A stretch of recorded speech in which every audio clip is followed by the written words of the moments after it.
परिबा। अच्छा व्यायाम द्वारा आमे किपरि रक्तचाप को नियंत्रण करिबा?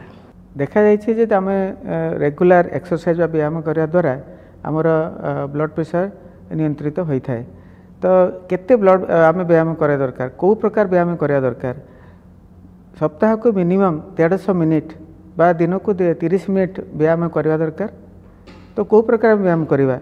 तो साधारणतः माइल्ड टू मॉडरेट एक्सरसाइज जोड़ा व्यायाम करिबा हम पई लाभदायक। जो मन हाई ब्लड प्रेशर जे से सीवियर एक्सरसाइज जमी जिम एक्सरसाइज करवा उचित नुहे। से योग प्राणायाम आम बहुत लाभदायक एवं दिन सारा मध्य आपण किछि किछि आपणकर छोट मोट आपण काम गार्डनिंग करि पारंती, किछि आपणको मार्केट जाई चलिकी जाई पारंती, किछि वॉकिंग करि पारंती।